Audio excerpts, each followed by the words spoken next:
Seguim perquè enmig d'aquesta nova aturada de seleccions fins a 18 jugadors del Barça han estat citats per jugar amb els seus respectius països. El combinat que més jugadors blaugrana ha necessitat és Espanya. Amèric Garcia, Jordi Alba, Busquets, Pedri, Gavi i Ferran Torres per l'absoluta, mentre que Arnau Tenas i Alejandro Valde ho faran a les ordres de la sub-21.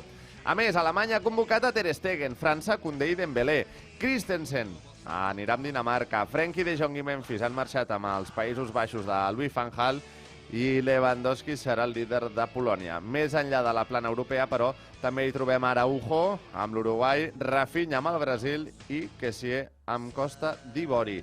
I a Pol, virus FIFA, la tornada a la competició serà en dissabte, no en diumenge, un dia menys de descans. I ara mateix, amb l'infermeria buida, aquesta aturada pot ser que sigui contraproduent. Sí, és contraproduent segur, perquè sempre ho és, però que estigui l'infermeria buida, Marc, jo no ho recordo en els últims anys. No, és molt bona senyal, Mai. Per tant, entenc que s'està treballant bé i que es tenen en compte aquestes aturades. Xavi? Sí, bueno, no, clar, sí, és a dir, ja sabeu que aquestes coses sempre poden portar lesions, tenim aquesta preocupació, esperem que no es lesioni ningú, que tot vagi bé, i bueno, tindrem 3 lliures nosaltres per veure Passió de Gavilanes, que no sé per quin capítol vaig, perquè és que hi ha tants capítols. S'ha de posar al dia. Encara ho fan per la tele o no? No ho sé, jo diria que no, a la tele ja no, però veuré... potser repetit en algun canal. De Passió de Pollitos. De fet, va ser una de les primeres coses que va fer Xavi quan va arribar. Posar els seus metges de confiança totalment, perquè també hi havia un rum-rum, un rerefons amb l'equip de metges del Barça que no quallava. I el temps li està donant la raó. Va ser la tornada del doctor Pruna. el dia següent.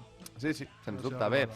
I precisament a la tornada de les seleccions al Barça li espera un calendari infernal on es jugarà bona part del futur de la temporada, sobretot a la Champions. Seran un total de 12 partits en 6 setmanes, ja que el proper 21 de novembre començarà el Mundial de Qatar. A la Lliga seran 8 duels, 4 al Camp Nou i 4 com a visitant, on hi destaquen rivals com el Villarreal, l'Atlètic Club de Bilbao, el València Mestalla i el clàssic davant el Madrid, al Bernabéu. Mentrestant, les opcions a la Champions també es decidiran en les properes setmanes, amb especial atenció al doble compromís consecutiu davant l'Inter els propers 4 i 12 d'octubre, per després finalitzar la fase de grup, rebent el Bayern de Munic al Camp Nou i visitar el Victoria Pilsen. Un calendari que fa molta pujada i que, sens dubte, és pitjor que el del Madrid. Sí, sobretot perquè el Barça s'ho juga tota la Champions i no pot fallar aquest any, i el Madrid ja té la classificació virtualment assegurada a l'espera d'aquest partit. Sí, totalment. I aquesta doble concentració, i si a sobre els teus rivals a Lliga també són més forts, ja és un afegitó. És que no pots fallar enlloc, Clar. perquè al final ja estem veient que aquesta Lliga serà de 2 i a la Champions també ja s'ha acabat el salvavides, el coixí. Sí. El d'Inter, però, ja en parlarem, no està gens bé. No, que això també crec que és positiu, jugar els dos seguits amb l'Inter, perquè ja sabràs per on t'aniran els trets a primeres de canvi. Sí, totalment. Bé, més coses. La Junta Directiva donava llum verda a Torrella Ingeniero JG per agafar el relleu de Niken Sekei en les obres de l'Espai Barça. La decisió era aprovada en la reunió ordinària celebrada ahir per la Junta Directiva a la Barça Store de Canaletes. El club també comunicava que seguirà treballant amb Niken Sekei, el guanyador del concurs del 2016, per fer les feines de disseny del nou Spotify Camp Nou. En aquesta mateixa reunió també es va convocar una assemblea de socis pel proper 9 d'octubre, coincidint amb un Barça-Celta a l'estadi, on s'hauran d'aprovar uns pressupostos de 1.255 milions d'euros amb una previsió de 274 milions de beneficis per la temporada 2002-2023. Van fer uns numerets, Van tocar-ne de calents, Van tocar de calentets, i escolta, després van anar a fer un bon àpat, vaig posar com un bacotet. No, però això va ser a la tarda, jo crec que van anar-hi abans a dinar, no? Bueno, sí, abans, clar, home. Primer lo important, tu. Voleu cava? Cava? Vinga, un cava, ja, clar que sí. Que n'aprenguin. I ara Mercato, perquè segons Mundo Deportivo, el Barça estaria seguint de prop a Marco Asensio. El jugador del Madrid acaba contracte aquesta temporada i queda lliure a l'estiu, si el club blanc no aprofita l'última finestra del mercat, al mes de gener, per treure'n algun benefici, vindrà, doncs, o podria venir gratis, o quedaria lliure, digueu com vulgueu.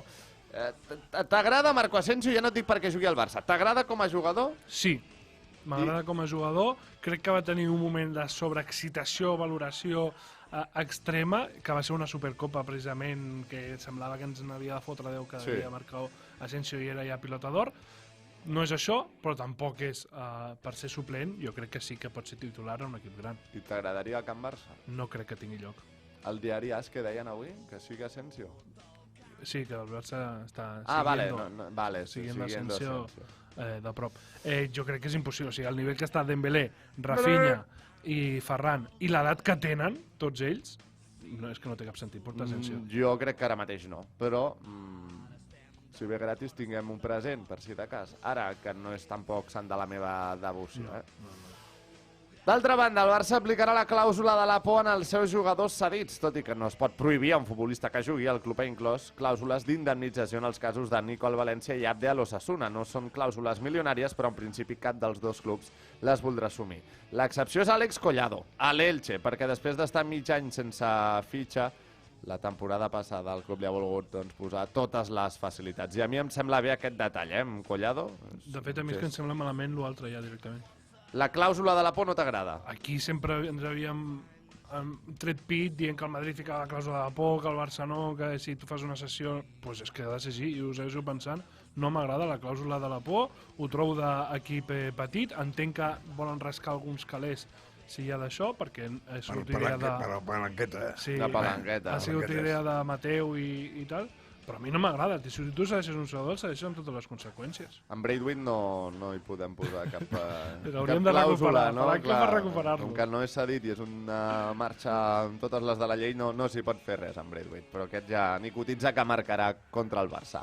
I per últim, bàsquet. Avui dona inici la temporada amb la semifinal de la Lliga Catalana. A les 9 de la nit el Barça debuta davant el Bàsquet Girona de Marc Gasol i abans a 3:15 es disputa l'altra eliminatòria entre la Penya i l'actual campió, el Baxi Manresa.